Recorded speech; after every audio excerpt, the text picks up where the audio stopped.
नारायण जगो नारायण श्रीमन नारायण जगो लक्ष्मी नारायण नारायण नारायण लक्ष्मी नारायण नारायण श्रीमन नारायण भवतारायण श्रीमन नारायण भवतारायण लक्ष्मी नारायण नारायण नारायण लक्ष्मी नारायण नारायण लक्ष्मी नारायण नारायण नारायण लक्ष्मी नारायण नारायण बोलिए श्री लक्ष्मी नारायण भगवान की अनंताचार्य कृपया वेदांत द्वयपारगम रामकृष्ण भक्तम विश्वक्सेन मुनिं भजे काषायं यज्ञसूत्रं शुचिवपुषि तथा चोर्ध्वपुण्ड्रं च वाले यस्यास्ते दक्षस्ते कलिकुमति गिरीन्द्रेन्द्रवज्रं त्रिदण्डं संसाराग्नि प्रशान्त्यै मृतजलममलं दारुपात्रं पवित्रं श्रीविश्वक्सेन सूरे पदकमलयुगं श्रेयसे संश्रयामि लक्ष्मीनाथ समारम्भा नाथयामुनमध्यमा अस्मदाचार्यपर्यन्ता वन्दे गुरो परम्परा नारायणाय विद्महे वासुदेवाय धीमहि तन्नो विष्णु प्रचोदयात् महालक्ष्म्यै च विद्महे विष्णुपत्न्यै च धीमहि तन्नो लक्ष्मी प्रचोदयात् तन्नो लक्ष्मी प्रचोदयात्। परमाराध्य श्री लक्ष्मी नारायण भगवान नित्य वंदनीय पूज्य गुरुदेव श्री त्रिदंडी स्वामी जी महाराज के जुगल चरणों में कोटिशः नमन। भगवत भागवत आचार्य कैंकर्य पारायण महानुभाव पावन भूमि पर पावन कथा को निवेदन किया जा रहा है। पावन कथा प्रसंग अंतर्गत नैमिषारण्य में 88,000 ऋषियों की अगुवाई करने वाले 1000 वर्षों तक धार्मिक अनुष्ठान होने वाला आयोजन में व्यास जी के शिष्य श्री उग्रश्रवा सुत जी व्यास गद्दी पर बैठे हैं। विप्रों में श्रेष्ठ श्री शौनक जी श्री सुत जी से पूछे कि हे सुत जी, मानव मात्र के कल्याण के लिए साधन तो अनेक हैं, समय भी कम है। किसी के पास समय है तो मन नहीं है, किसी के पास मन है तो समय नहीं है, किसी के पास मन और समय है तो तन नहीं लग पाता। ऐसे अल्प समय में अपने उन परमात्मा की प्रसन्नता को कैसे किया जा सकता है, जिन परमात्मा को प्रसन्न करने के लिए प्राचीन समय से आर्ष ग्रंथों को पढ़ करके सुन करके, आर्ष साधनाओं को करके सुन करके लोग अपना उद्धार करते हैं। क्या कलिकाल के मानव या द्वापर युग के समापन के समय के लोग सहजता से अपना कल्याण अगर प्राप्त करना चाहते हो तो क्या करना चाहिए? कितना जप करना, कितना दान करना, कैसे तपस्या करना, कैसे साधना करना, कैसे तीर्थव्रत करना, या और कोई सहज साधन है? क्योंकि कलयुग में लोगों के पास आयु भी कम हो जाएगी, शरीर में बल भी कम हो जाएगा, मन बुद्धि की एकाग्रता भी कम हो जाएगी। ऐसी परिस्थिति में कल्याण कैसे होगा? तो मेरा 6 प्रश्न है। सौनक ने कहा मेरा 6 प्रश्न है। इन 6 प्रश्नों को आप अपने अनुभव के अनुसार, अपने गुरुदेव द्वारा प्राप्त ज्ञान के अनुसार हमें सुना करके और संतुष्ट कीजिए। जो भी लोग यहाँ पर हैं, इन प्रश्नों के द्वारा उनको संतुष्टि प्राप्त हो, इसके लिए मैं आपसे प्रथम प्रश्न करता हूं कि मानवों के भगवान की प्राप्ति के लिए क्या करना चाहिए? तो इसका उत्तर कल मैंने निवेदन किया। प्रथम प्रश्न क्या है? मानवों को, मनुष्यों को, श्री वैष्णवों को, भगवान के भक्तों को भगवान की प्राप्ति के लिए क्या करना चाहिए? तो सूत जी ने कहा कि शरणागति जो है सबसे सरल और सहज मार्ग है। शरणागति के द्वारा भगवान को जिस प्रकार से प्रसन्न किया जा सकता है और कई साधन ऐसा नहीं देखा जाता है, उसी शरणागति के द्वारा ध्रुव जी ने, प्रहलाद ने और लोगों ने भगवान को प्रसन्न किया। दूसरा प्रश्न सौनक जी ने किया कि श्रेय साधन क्या है? साधन तो अनेक हैं, लेकिन श्रेय साधन क्या है जिन साधन के द्वारा हम उन भगवान को प्रसन्न करें? तो सूर्य जी ने कहा कि ऋषियों, साधन जीवन में अनंत है, लेकिन अनंत साधनों में श्रेय साधन मानव के लिए यज्ञ, जप, तप आदि, ये हर युग में, हर काल में इसको किया जा सकता है। हालांकि कई कई किताबों में, ग्रंथों में किसी आचार्यों ने, किसी ऋषियों ने अपनी भावना को लिखा है कि कलयुग में यज्ञ नहीं करना चाहिए, कलयुग में संन्यास नहीं लेना चाहिए। परंतु भगवान श्री कृष्ण ने आगे भविष्य में यह प्रश्न न हो, इसलिए अर्जुन को उपदेश देते समय कहे कि हे अर्जुन, यज्ञो दान तपः कर्मं न त्याज्य। यज्ञ, दान, तप एक किसी भी काल में और कभी भी त्याग नहीं करना चाहिए। पावनानि मनीषिणा, महापुरुषों को पवित्र करने वाला होता है, इसलिए इसका कभी भी त्याग नहीं करना चाहिए। तीसरा प्रश्न, शास्त्र का सार क्या है? शास्त्र तो अनंत है, शास्त्र में अनेक आख्याय है, आख्यायिका है, अनेक उसमें स्थितियों को बताया गया है, लेकिन शास्त्र का सार क्या है? अन्य जो भी शास्त्र है, वेद हो, उपनिषद हो, इतिहास हो, पुराण हो, स्मृति हो, और जो भी शास्त्र है, आखिर वो कहना क्या चाहता है? सार माने उसका तात्पर्य क्या है?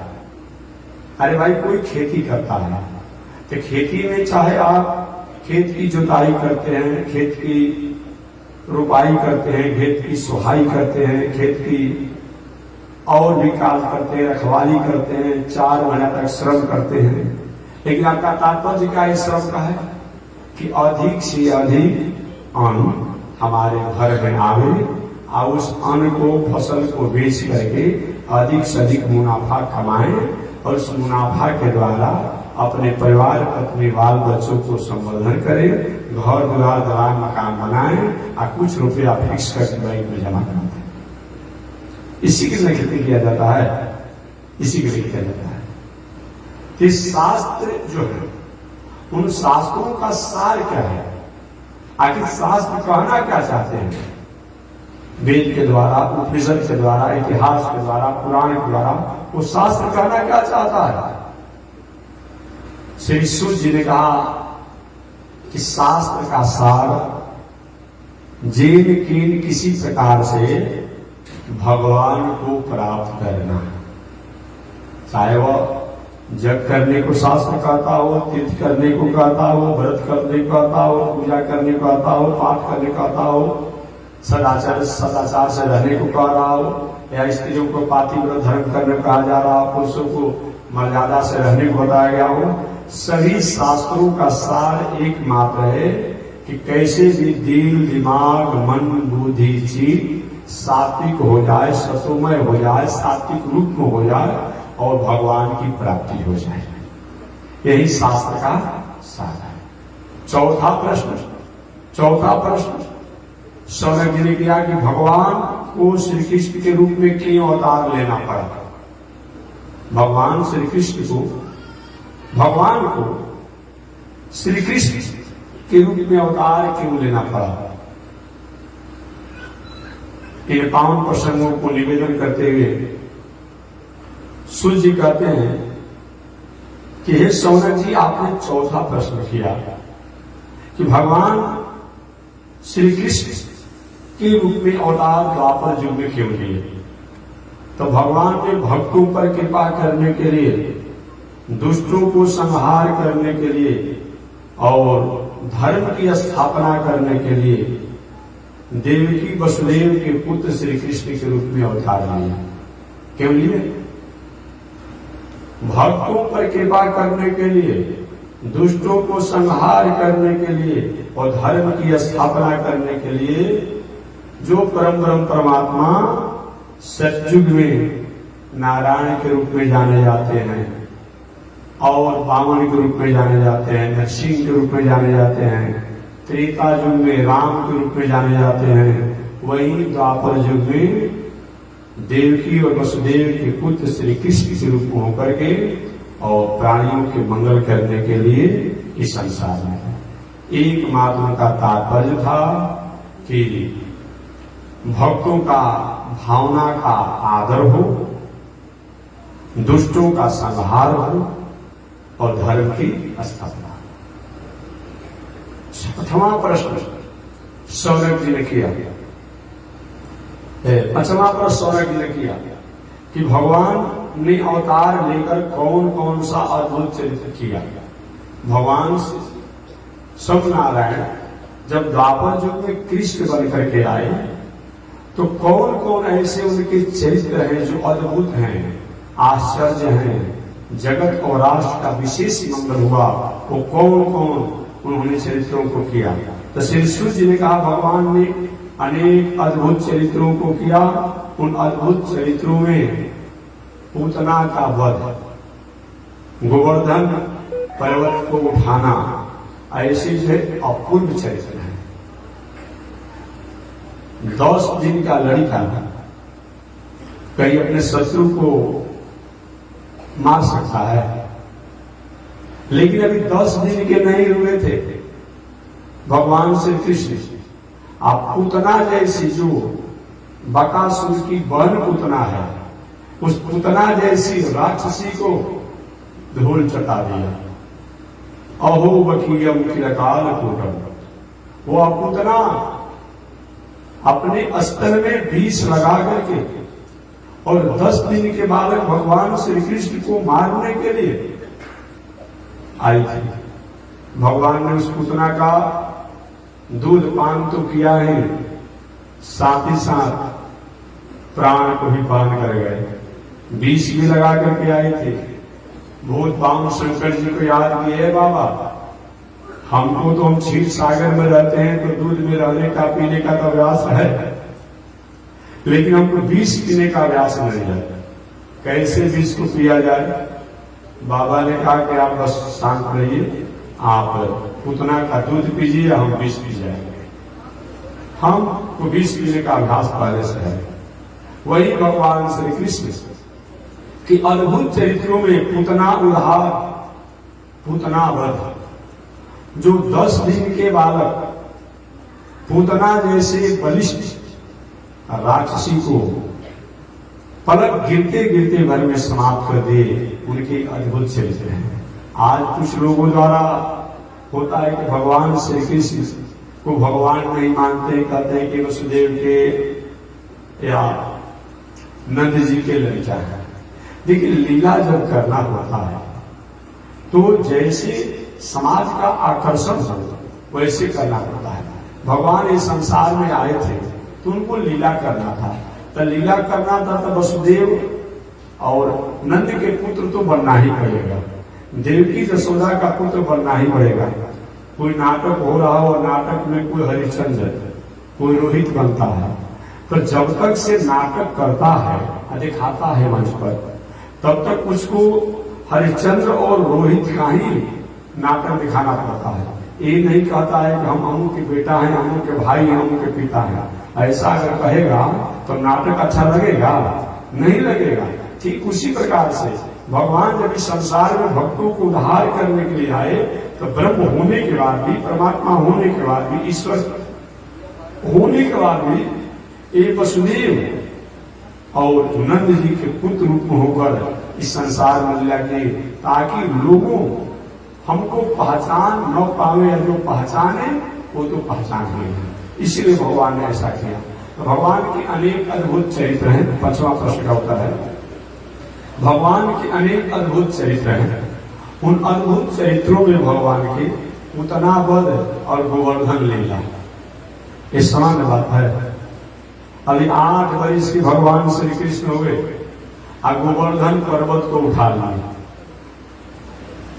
आज कितना भी बलवान है तो एक दो क्विंटल कहीं उठाने वाले, पहले के जमाने में लोग कुछ होते थे मजबूत, तो हाथा काटा होते तो कहा कि एक बगल में 50 किलो दबा लेते थे, एक बगल में 50 किलो दबा लेते थे।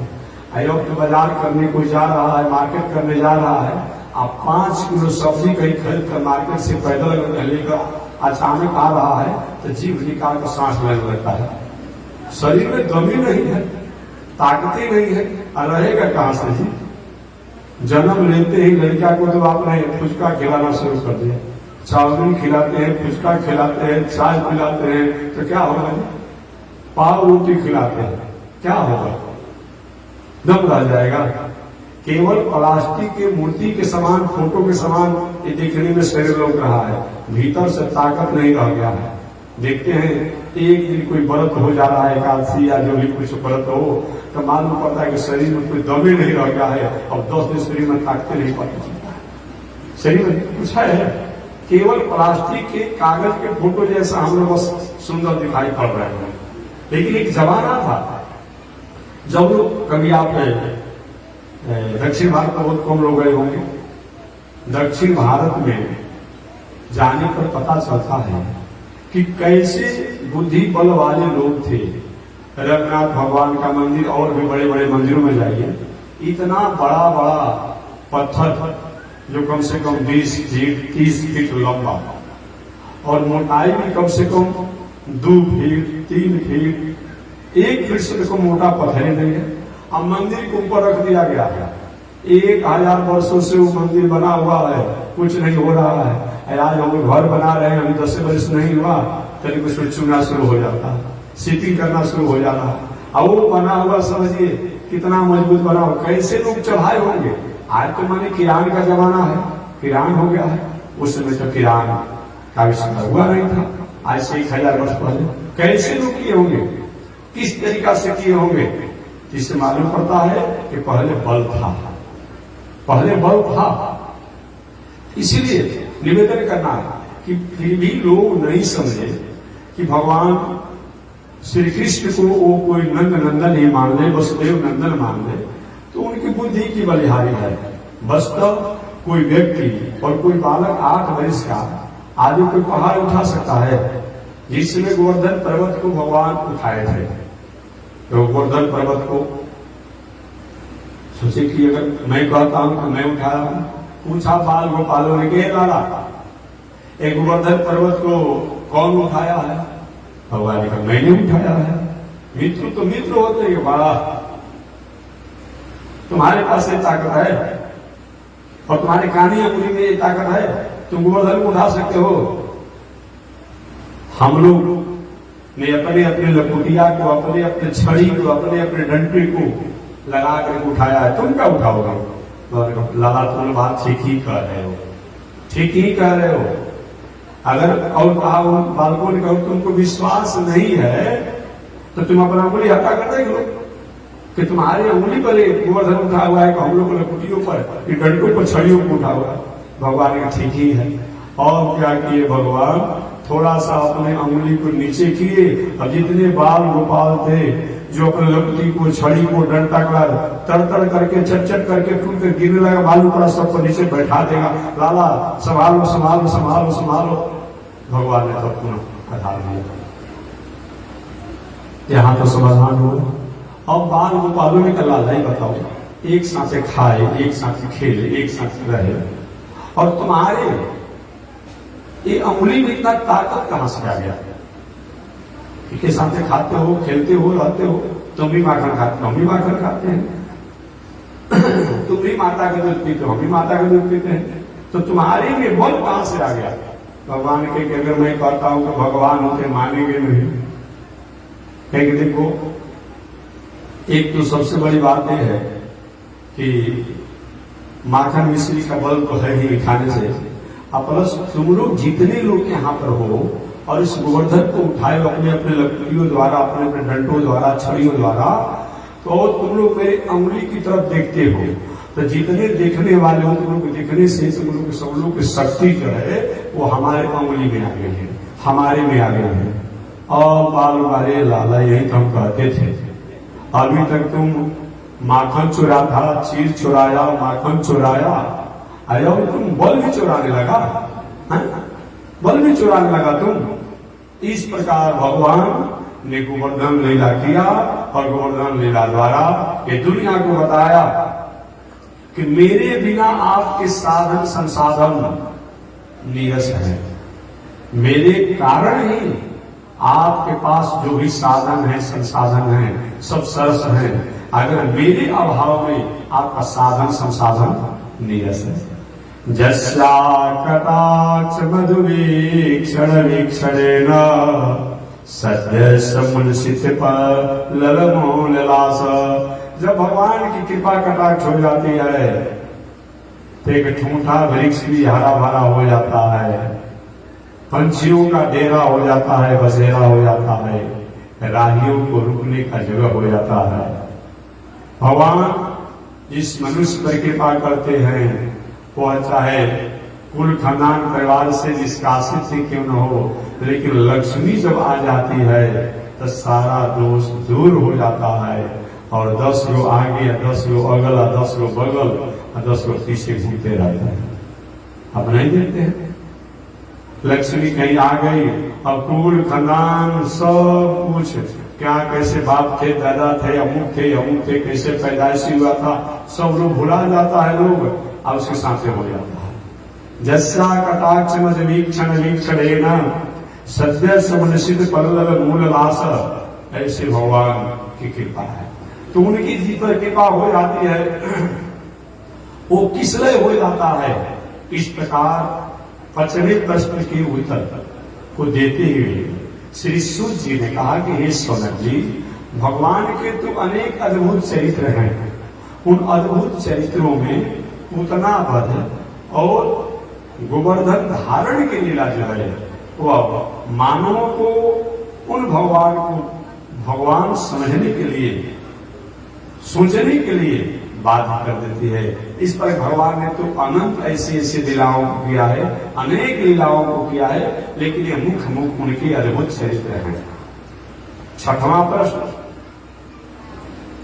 प्रश्न श्री सौनक जी ने किया कि भगवान को अपने धाम जाने के बाद धर्म किसका आश्रय लिया। भगवान जब अपने धाम को चले गए कि धर्म ने किसका आश्रय लिया? क्या धर्म समाप्त हो गया? श्री सूर्य जी कहते कि नहीं, भगवान को अपने धाम जाने के बाद धर्म जो है वह भगवान के भक्तों का आश्रय लिया, भागवत का आश्रय लिया, भगवान के मंदिर का आश्रय लिया, भगवान की कथा का आश्रय लिया और भगवान के धाम का आश्रय लिया।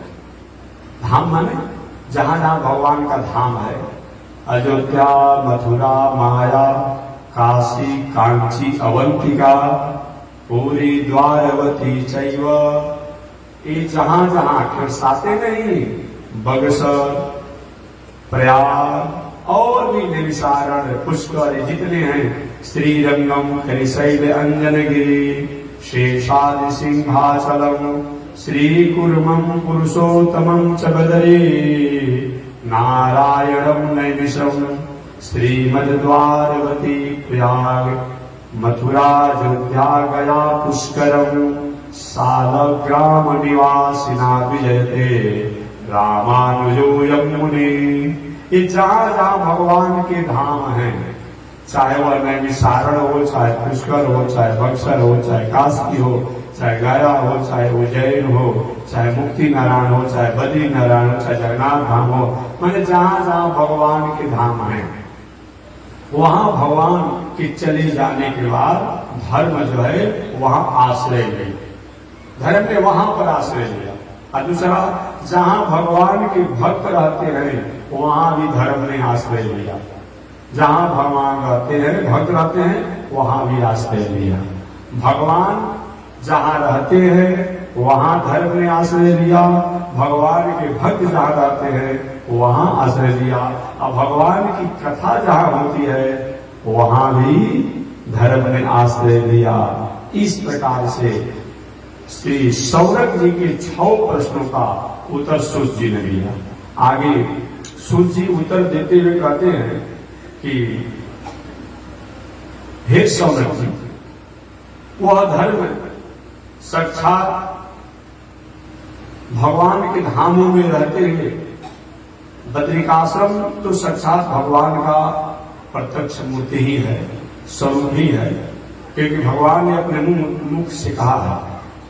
जिस समय भगवान श्री कृष्ण अपने लोक में जाने लगे तो अपने भक्त उद्धव से कहे, उद्धव, मेरे जाने के बाद मेरा स्वरूप, मेरी शक्ति, मेरी सत्ता साक्षात बद्री नारायण भगवान में रहेगी, साक्षात श्रीमद् भागवत महापुराण में रहेगी और मेरे भक्तों में रहेगी। और जहां जहां मेरी कथा होगी वहां वहां रहेगी, और जहां जहां मेरा धाम होगा वहां रहेगी। ये भगवान श्री कृष्ण समझता है।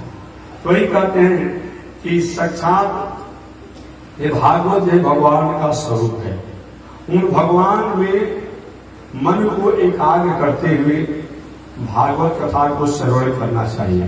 कलियुग में साधन तो अनेक हैं, लेकिन भागवत कथा के द्वारा जैसे हमें आत्म संतुष्टि मिलती है, आत्म कल्याण होता है, आत्म उद्धार होता है, और शास्त्रों में बहुत परिश्रम है, लेकिन यहाँ परिश्रम कम और फल अधिक। एक बात और है, वेद पर विचार करना पड़ जाता है कि वेद को कौन पढ़ेगा, कौन जानेगा, किसको सुनाया जाए, किसको नहीं सुनाया जाए।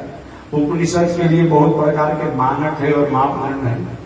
अरे भाई, सब जो है आईएएस और आईपीएस और न्यायाधीश की गति पर नहीं बैठ सकता है। इसलिए बहुत बड़ी लाखों लाखों लोग, 10 लाखों लोग परीक्षा देते हैं, उसमें 1500 से 200 लोग की चुना जाता है। लेकिन सामान्य रूप में अगर किसी को मनरेगा कंपनी द्वारा गांवे गांवे मजदूरी करना हो, 300-400 रुपए जो सरकार का मानक हो, तो कहीं न कहीं जाकर के अपना बात रख करके भाई हमको मजदूरी को सिखाने का मौका दिया जाए, तो अपने अपने पंचायत में अगर कोई चाहे मजदूरा, तो कभी न कभी अगर अच्छा वहां का कर्मचारी हो, अधिकारी हो, तो मौका मिल सकता है। लेकिन जो अगर आईएएस और आईपीएस और न्यायाधीश बनना चाहेगा तो कितना भी आग्रह करने पर एक काम संभव नहीं है। वेद उपनिषद जो है, एक तो सबके मानक पूरा नहीं हो पाता है। त्रिकाल संध्या बंधन करने वाला होना चाहिए, जनेऊ का अधिकारी होना चाहिए, जीवन में सदाचार का जीवन जीने वाला होना चाहिए। और वैसा छांटते जिसे देखते हैं ना, और 10 लाख आईएएस और आईपीएस का परीक्षा देता है, और छांट कर कितना हो जाता है? 100, 200, 500, 1000 तो बहुत हो गए अपने आप में। इस प्रकार से समझिए 2-4 हजार तक, मान ली 5000 तक हो गए। अब 10 लाखों में से 20 लाखों में से छांट कर किया गया। तो इतना मानक है वेद शास्त्र इतिहास पुराणों के द्वारा कि उस मानक और खारा नहीं उतरते हैं। लेकिन ये भागवत जो है, ये तो स्पष्ट भागवत में कहा गया है, चाहे वो ब्राह्मण हो, क्षत्रिय हो, वैश्य हो, दास हो, या पंचम भी वर्ण हो। पंचम वर्ण समझते हैं ना, कहीं किसी के जन्म पैदाइशी में इधर उधर हेरा फेरी हो गया होगा, बात समझिए, किसी कारण से माता पिता के ज्ञात अज्ञात में हेरा फेरी हो गया हो, बेचारा जन्म ले लिया तो जन्म ले लिया। ऐसे भी लोग हो, कोई भूत हो, प्रेत हो, पशु हो, पंछी हो, गणिका हो, वेश्या हो, या जो भी हो, कैसा भी हो, अगर अब आगे हमारे द्वारा जीवन में सात्विक जीवन जीने की प्रेरणा प्राप्त हो जाती है, ये भागवत कथा को सुना जाता है, तो निश्चित रूप उसका मंगल होता है। ऐसा और कोई सहज और कल्याण करने वाला ग्रंथ और किताब अभी नहीं समझ में आ रहा है।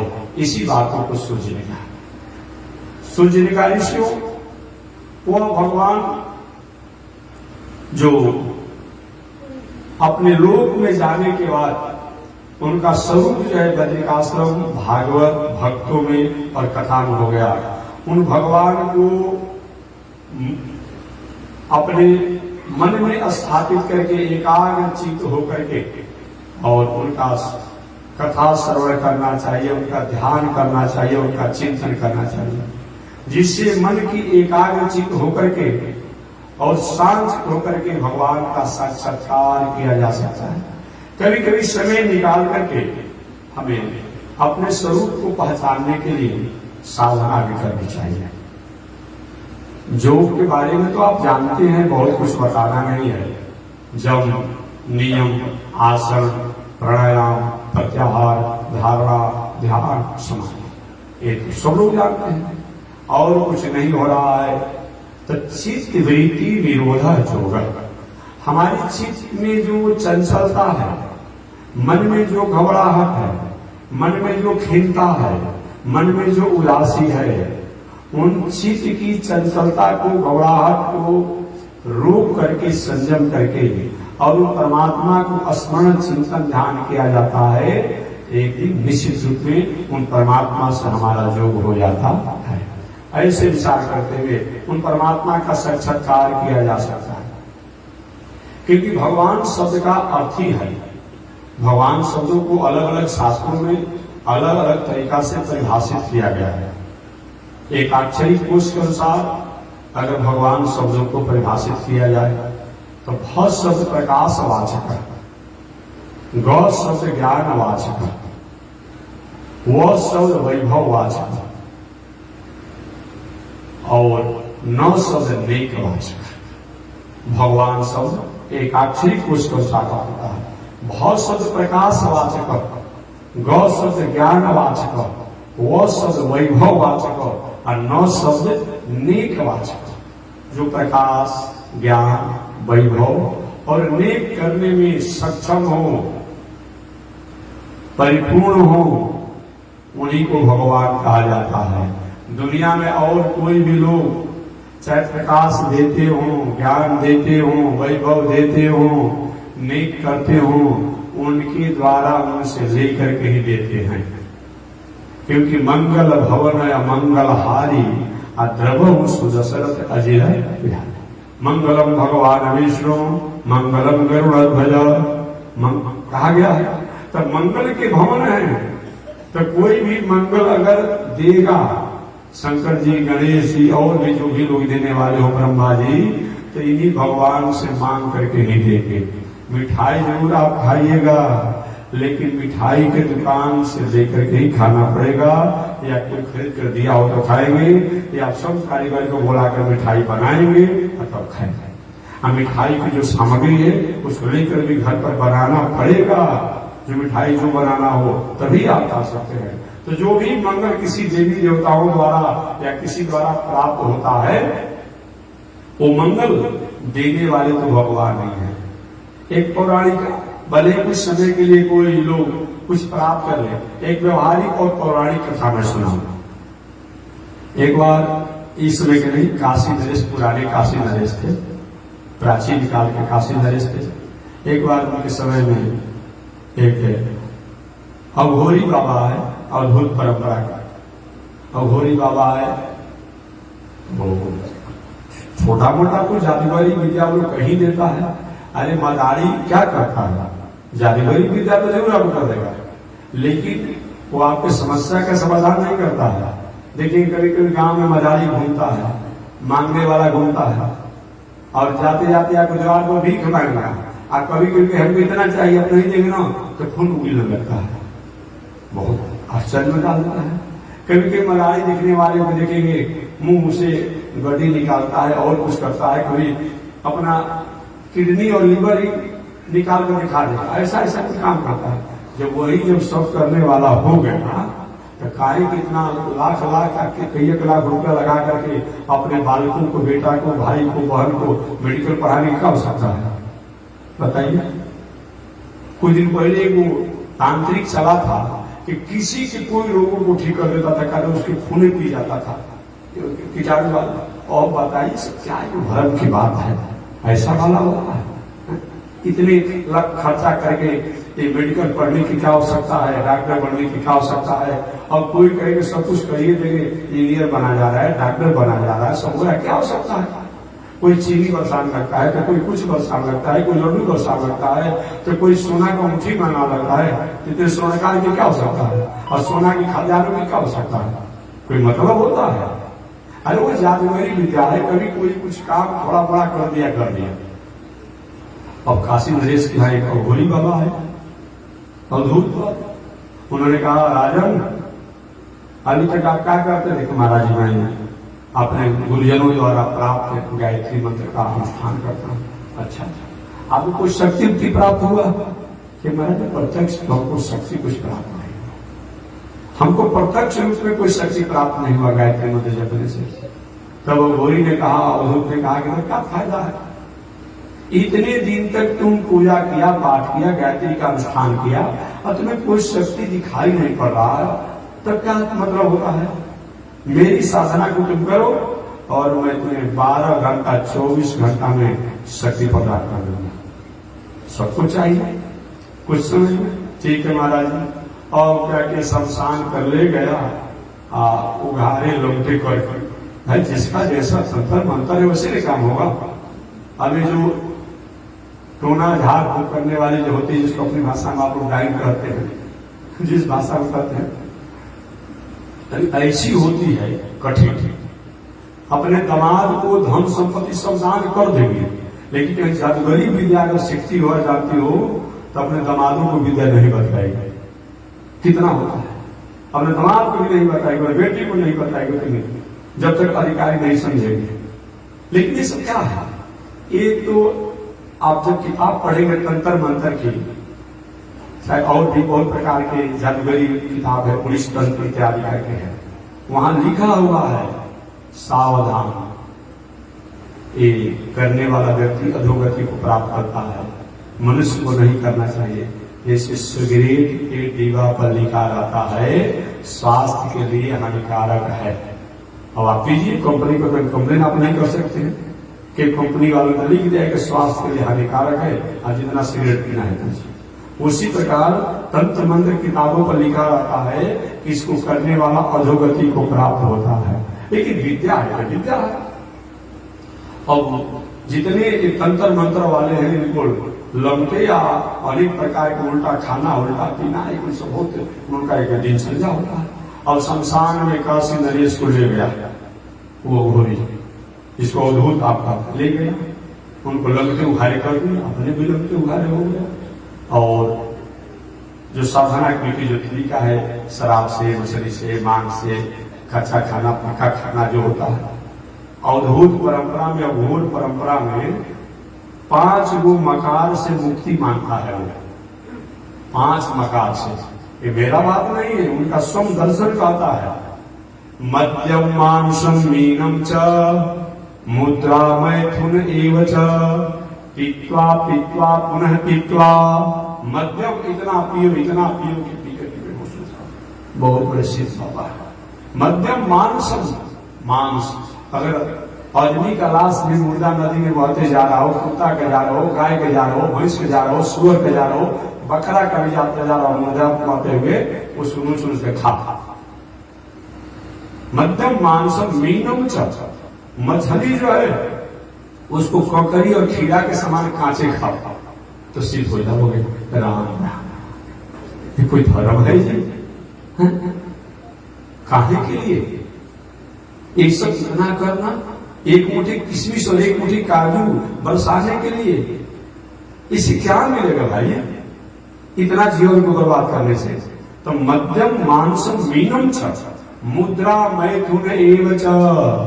मुद्रा और मैथुन अगर एक भैरवी चक्र उनका होता है, चाहे बहन आ जाए, बेटी आ जाए, माई आ जाए, फुआ आ जाए, तो उसके साथ भी अगर भोग वासना किया जाए तो सिद्धि प्राप्त होता है। राम, ऐसा कर्म अब तुम इसको सिद्धि और साधक मानते हो, ऐसे वो सिद्धि प्राप्त करता है। ऐसा सिद्धि कि क्या मतलब होता है दुनिया में? लेकिन आज कुछ लोग आज भी सब जानने के बाद भी उस स्थिति से गुजरते हैं, इस स्थिति से गुजरते हैं। नहीं, इस बहुत अपने आप में राष्ट्र के लिए, समाज के लिए, संस्कृति के लिए बहुत उपद्रवकारी विद्या है। ठीक है, कुछ चमत्कारी विद्या करने के लिए तुम करो। और काशी नरेश उस अघोरी के द्वारा जो किया जा रहा था, अवधूत के द्वारा, और वो साधना करने लगे। सोही में अगला दिन 12 बजे रात में वो जो साधना बताया, वर मांगो, वर मांगो, वर मांगो, वर मांगो, मैं तुम्हारी साधना से प्रसन्न हूं, तुम्हारी साधना से प्रसन्न हूं, जो तुम मांगोगे मैं दूंगा, जो तुम मांगोगे मैं दूंगा। अब तो देख लेना राजा, इतने दिन तक गायत्री का जब तुमने किया कुछ नहीं हुआ, अभी 2 दिन नहीं बीता, देखो तुमको मेरी सिद्धि ने तुम्हारे पास आकर वर मांगने कहा, जो मांगना है मांगो। काशी नरेश भी अनुभवी थे, बड़े बड़े विद्वानों का सत्संग सुनने थे, किए थे, वो तो भावना में आ गए थे होली के। और एक महाराज जो आप देने वाले हैं, थोड़ा सा मुझे सामने आइए, मैं आपको देख लूं, प्रणाम कर लूं, दर्शन कर लूं, और तब आपसे मैं मांगूंगा। और आवाज आया, अरे ये नेकी का तुम बदी करना चाहते हो, हम तुम्हारा भला करना चाहते हो, तुम्हें राहित करना चाहते हो, ऐसा नहीं होगा। काशी नरेश ने कहा, क्यों नहीं होगा महाराज, मैं तो आपको सामने आने के लिए कह रहा हूं, आइए सामने और हमें दर्शन दीजिए, क्यों नहीं होगा? उसने आवाज आया, इसीलिए कि तुम्हारे द्वारा जो बहुत दिनों तक गायत्री मंत्र का जो जप किया गया है, उस गायत्री मंत्र के जप के कारण तुम्हारे नेत्र से तेज निकल रहा है, और उस तेज से मैं जल जाऊंगा, समाप्त हो जाऊंगा, मेरा सर्वनाश हो जाएगा, इसीलिए तुम्हारे सामने मैं नहीं आऊंगा।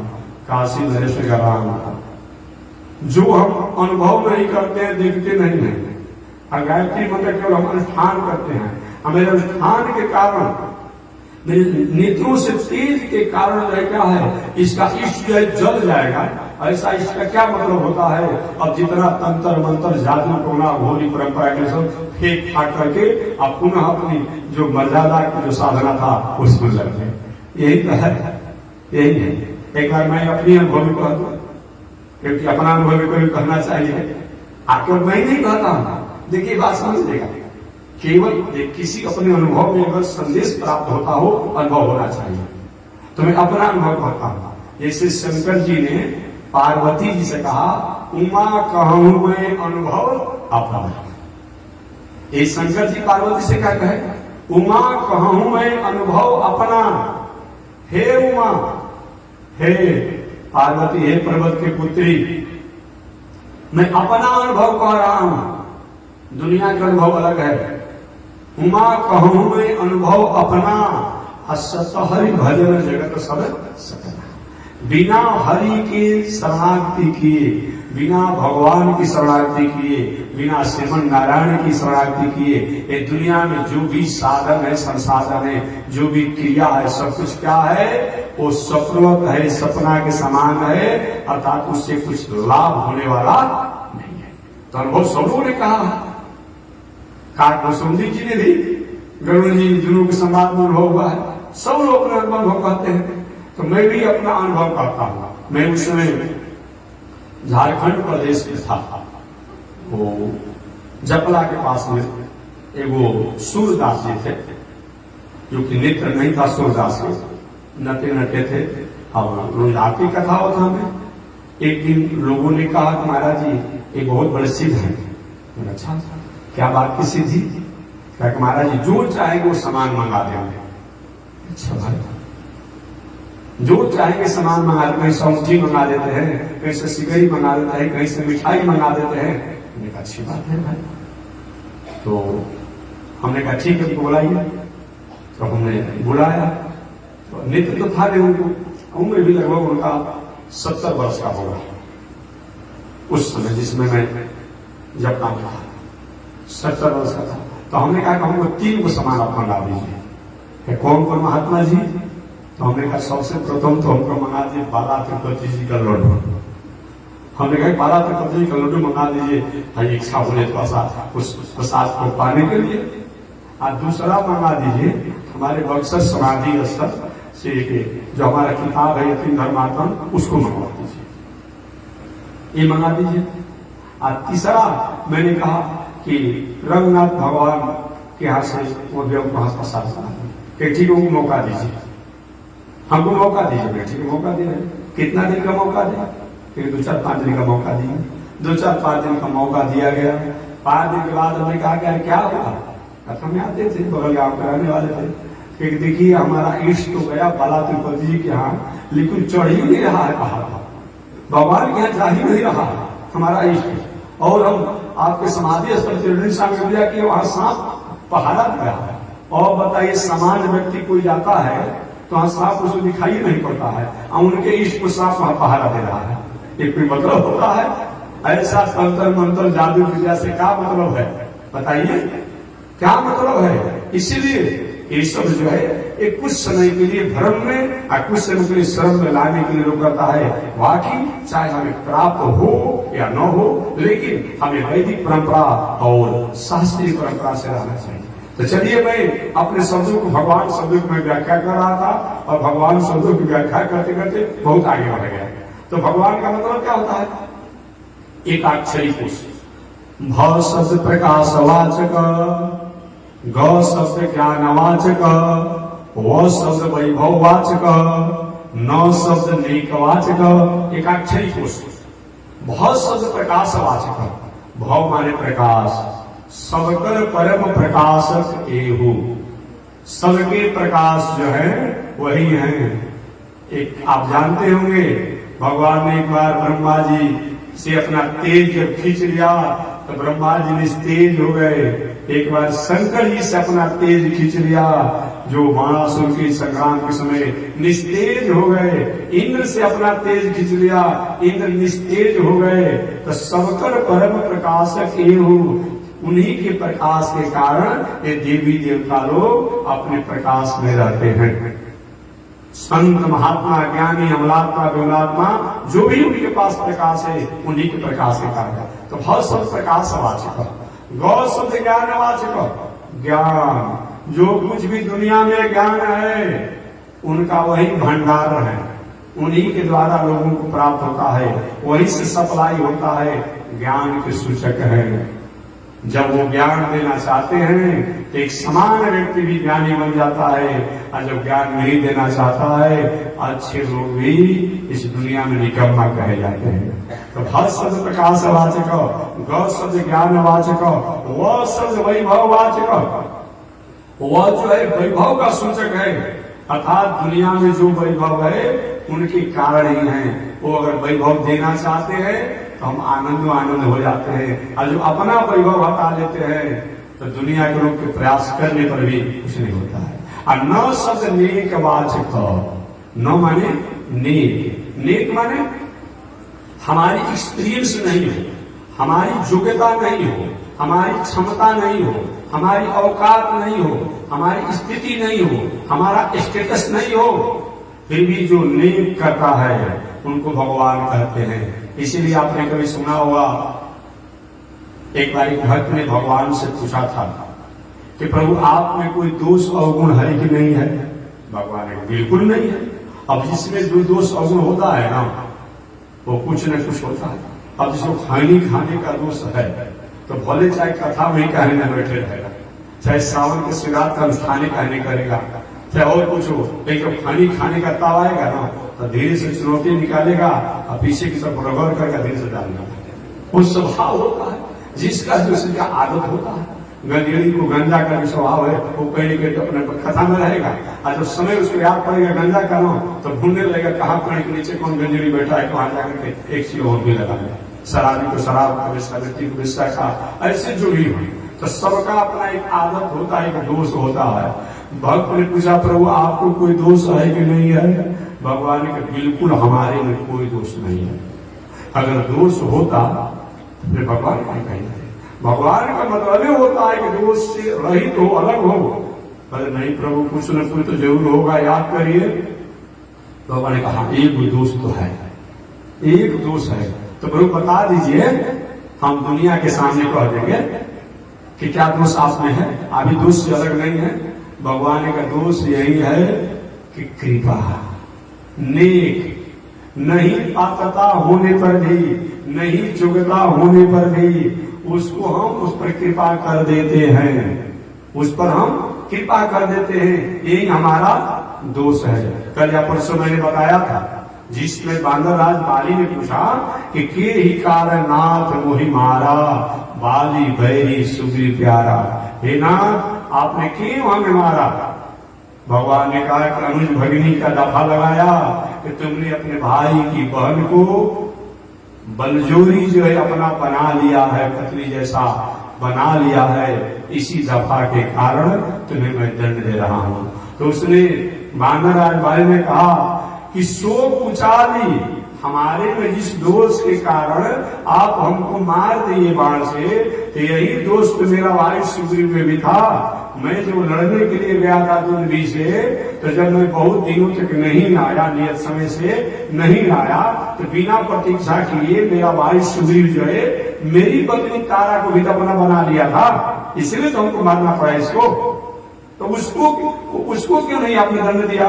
भगवान ने कहा देखो इस शरणार्थी कर लिया था तो इसके ऊपर मैंने कृपा कर दिया था, नेक कर दिया था, और जब कृपा हो गया तो सब पाप माफ। आपने कभी गाय के बछड़े को देखा होगा जन्म लेते हुए? देखे होंगे, चाहे और भी जो ऐसे जीव होते हैं पशु। अब समझिए हरी हरी घास हो, हरा हरा चारा हो उनके खाने का, अब उस पर गाय कहीं या कोई पेशाब कर दे तो गाय भैंस खाती है? नहीं खाती है। अब वही उसका बेटा बेटी जो जन्म लेता है गाय के रूप में, मैंने बछड़ा के रूप में, बछिया के रूप में, जो भी वो अपना जो होते हैं, जन्म जब लेता है तो देखते हैं जीव से इतना प्रेम से चाहती है, मालूम पड़ता है कि जीवन में उसको ऐसा कोई भोजन मिला ही नहीं है। अब बताइए उस बेटा ने उसका जन्म जो लिया है, उसने माता के लिए क्या कुछ काम किया है? कुछ नहीं किया है, लेकिन कृपा और उपकार के कारण वो गाय जो है अपने बछिया को, बछड़ा को वो चार करके साफ कर देती है। उसमें दूसरा कोई उसको रोकता है तो उसको मारने के लिए तैयार हो जाती है। इसी का नाम है कृपा, इसी का नाम है नेक। अब नेक और कृपा में हमारी पात्रता नहीं होने पर भी, हमारी योग्यता नहीं होने पर भी भगवान केवल शरणार्थी करता है तो उसको स्वीकार कर लेते हैं, यही नेक है। इसी बातों को बिंदु जी ने भी कहा।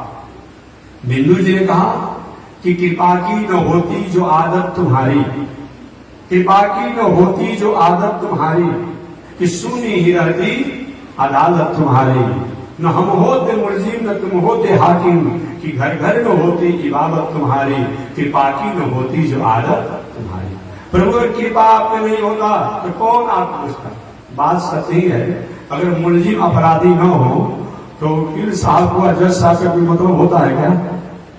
जज साहब की तो अपने चलता है जो टाई पहन करके और काला कोट पहन करके जो चलता है और कुर्सी पर जो बैठते हैं, किसी अपराधी के कारण उनका महत्व है। अगर अपराधी नहीं रहे तो न्याय किस पर करेंगे? न्यायाधीश कैसे कहलाएंगे?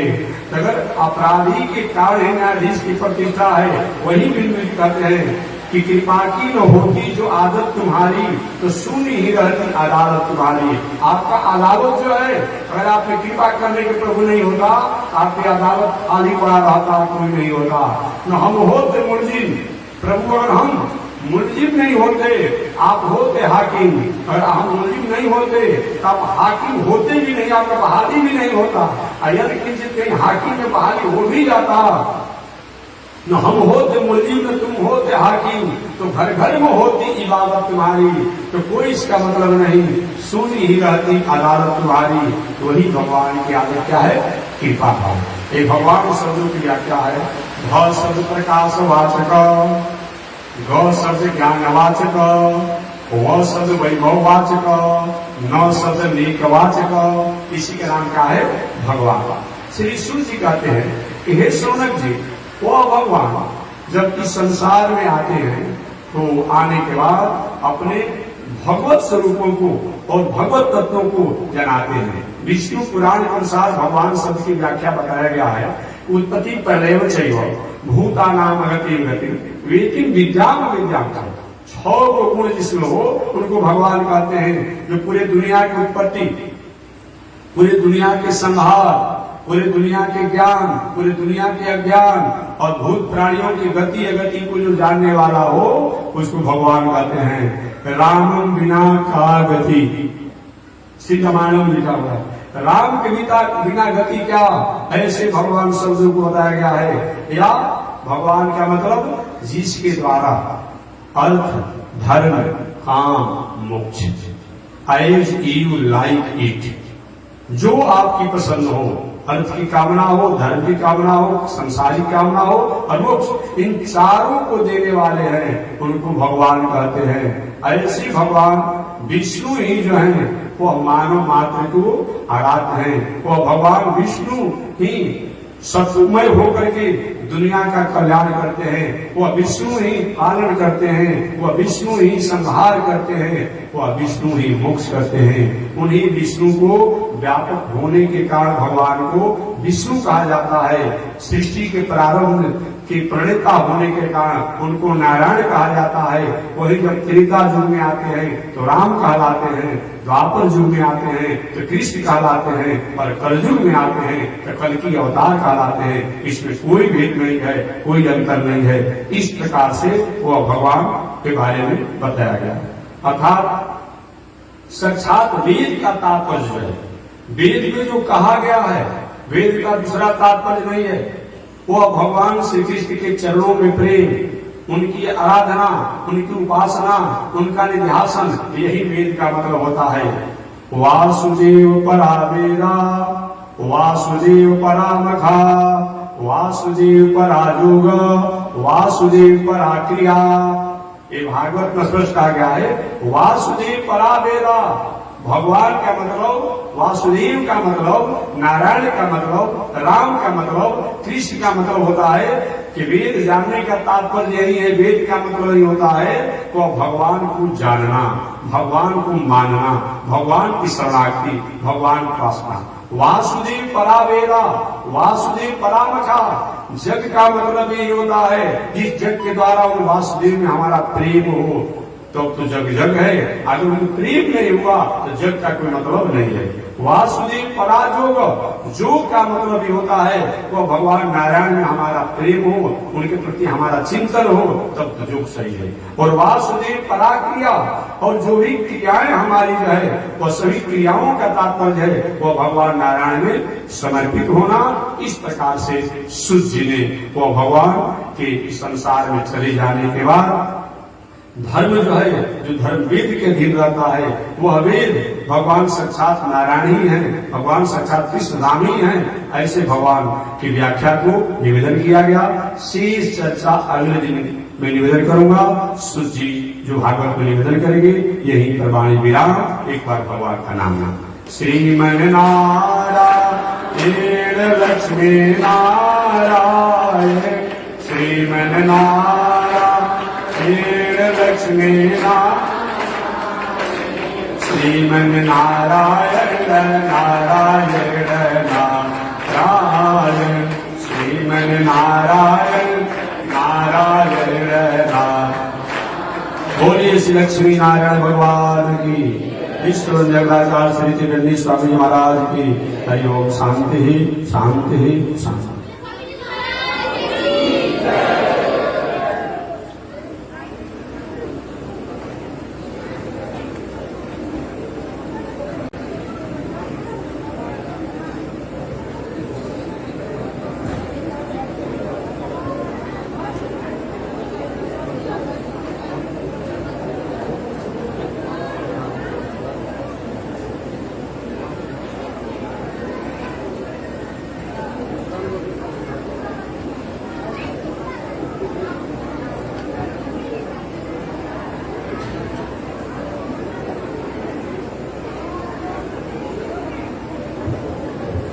नारायण।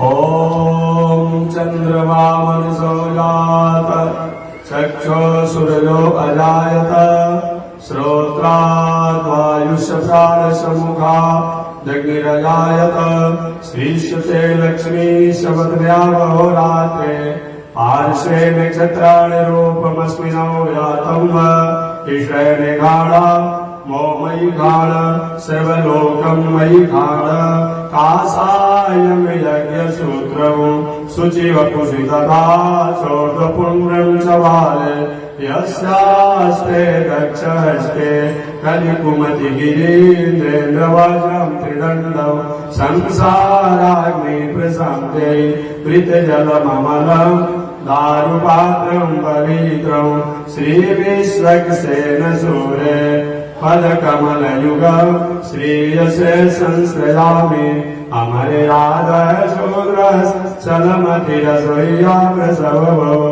कृतघ्नो दूरमाने स्मर परवशो वञ्चन पर, नृशंसभावे च कथमामितो दुःखजलधे, तव परिचर्यं शरणयो।